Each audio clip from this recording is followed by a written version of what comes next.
आज्ञा गिहेजी रो भूल कौन थिला गिहेजी रो भूल थिला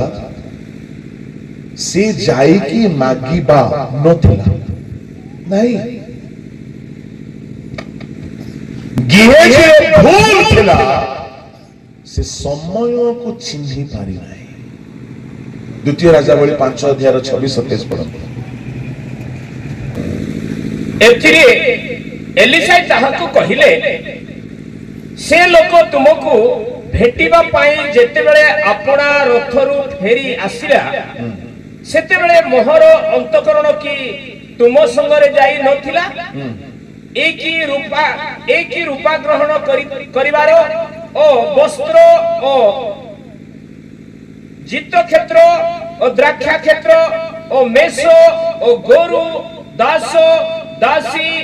ग्रहण करिवार समय एहेतु नामान रो कुष्ठ रोग तुम ठारे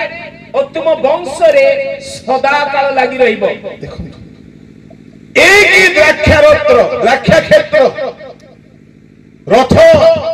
जित वृक्ष तैल दास दासी ग्रहण करबा टाइम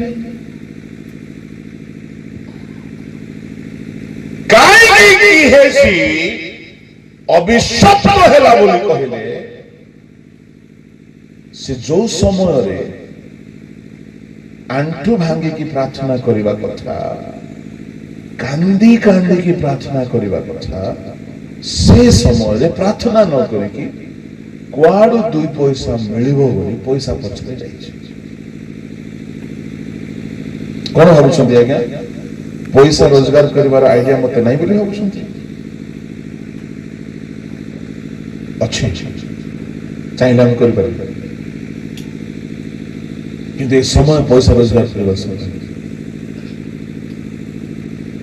ये समय निजे रेडी है अन्य मान को तोरी फूंकी की सचेतन करिवार समय ए समय आज्ञा गिहेजी को काहे के कहले एलिशा सेमती कोन भाई कहले जदि आपण देखिबे 6 अध्याय रे देश रे भयंकर दुर्भिक्ष आसीबा को जाउछि एलिशा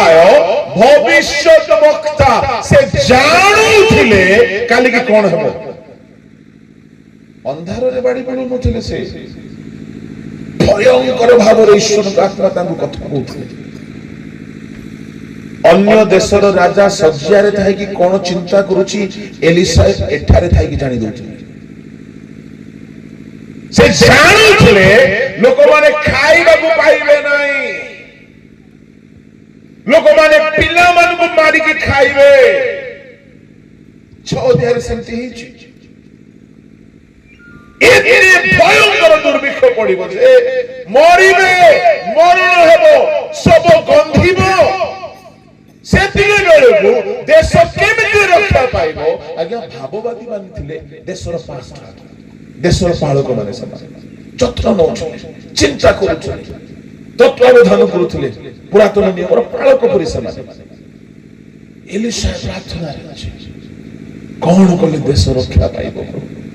नामान आसिक 6000 तोला सोना दाचिला एलिशा रो ध्यान नै से पटे केमति देश रक्षा पाइबो से समय कांदीबार समय छला देश को रक्षा करिवार समय छला से समय लोक मान को बंचाइबार समय छला एलिशा सदा प्रभु को सानिध्य रे अछि गिहेजी केमिति करी 2 पैसा रोजगार करी बोली कि नामान पछरे दौड़ुछि टंका पछरे दौड़ुछि टंका आनिबा भूल नुहे से टंका तांको पाई ही आसीथिला किनु से समय टंका ग्रहण करिबार समय नथिला से समय आंठू भांगी आगामी विपदरु निजको निज परिवार को निज देश को रक्षा करबा पाई प्रस्तुत हेबार समय थिला समय ता परिवार से रक्षा करि पारला नै कुष्ठी रोगी हे गले मु कहबा पाई चाहे मां माने ବାପା ମାନେ ପିଲା ଛୁଆକୁ ଗଦା ଗଦା କରି ଜନ୍ମ ଦେଇଥିଲେ ଯଥେଷ୍ଟ ନାହିଁ। ତୁମ ପିଲା ଛୁଆର ଭବିଷ୍ୟତକୁ ସୁରକ୍ଷା କରିବାର ସମୟ ବର୍ତ୍ତମାନ ସମୟ। ବର୍ତ୍ତମାନ ସମୟ ଆଣ୍ଠୁ ଭାଙ୍ଗ କାନ୍ଦ ପ୍ରତି ପ୍ରାତ କାଳରେ ତୁମ ପୁଅ ଝିଅ ଯୋଉମାନଙ୍କ ମନରେ ଶୟତାନ ପାପର ବିହନ ନ ବୁଣିବା ପାଇଁ ହେଲେ ଏବେ ଠାରୁ କାନ୍ଦନ୍ତୁ। ଖାଲି ଭଲ ପିନ୍ଧାଇ ଦେଲେ, ଭଲ ବାଇକ୍ କିଣିଦେଲେ, ଭଲ ଭଲ ଭଲ ଭଲ ପୁଅ ସହିତ ବାହା କରିଦେଲେ ଭବିଷ୍ୟତ ହୁଏ ନାହିଁ। ଗେହେଜିର ପିଲାମାନେ ଥିଲେ, ବାପାର ଦୁର୍ବଳତା ହେତୁରୁ, ସମୟର ମିସୟୁଜ ହେତୁରୁ ପିଲାମାନେ ଅଭିଶାପ ଏଲିଶା କାହିଁକି ଅଭିଶାପ ଦେଲେ ଆଜ୍ଞା? ଆରେ ଏ ସମୟ କାନ୍ଦିବାର ସମୟ, ଏ ସମୟ ଟଙ୍କା ପଛରେ ଯିବାର ସମୟ ନାହିଁ।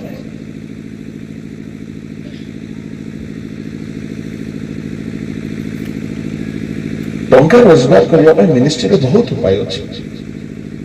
ବହୁତ ଉପାୟ ଅଛି। ସେଗୁଡାକ ଆମେ ବ୍ୟବହାର କରୁନାହୁଁ। କଲେ ହେବ, କିନ୍ତୁ ସମୟ ନାହିଁ ସେଇଟା। ପାଉଲ କହିଲା ପରେ ସୁସମାଚାର ବିନା ମୂଲ୍ୟର ବିଷୟ ମୁଁ ମନେ କରୁଅଛି।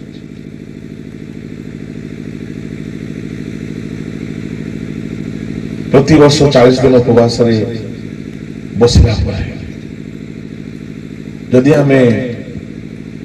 ଗୋଟେ ଟେକ୍ନିକ କରିବା, ଏଠିକୁ ଆସ ବା ମୁଁ ଉପବାସରେ ଅଛି ଆସ, ଫିଜ ରଖିଦେବୁ, ଲୋକ ଆସିବେ ନା ନାହିଁ? ଆସିବେ, ଚାଲିବ ବିଜନେସ। କିନ୍ତୁ ସମୟ ବେପାର କରିବା ସମୟ, ଏ ସମୟ କେମିତି କରିହେଲେ ମୁଁ ରକ୍ଷା ପାଇଯାଏ, ମୋର ପରିବାର ରକ୍ଷା ପାଇଯାଉ, ମୋର ବିଶ୍ୱାସୀ ମାନେ ରକ୍ଷା ପାଇଯାଉ, ମୁଁ ଯେଉଁମାନଙ୍କ ଭିତରେ ସେବା କରୁଛି ସେମାନେ ରକ୍ଷା ପାଇଯାଉ। ଆଉ କିଛି ଦରକାର ନାହିଁ, କିଛି ଦରକାର ନାହିଁ, କିଛି ନେଇକି ଯାଇପାରିବେ ନାହିଁ।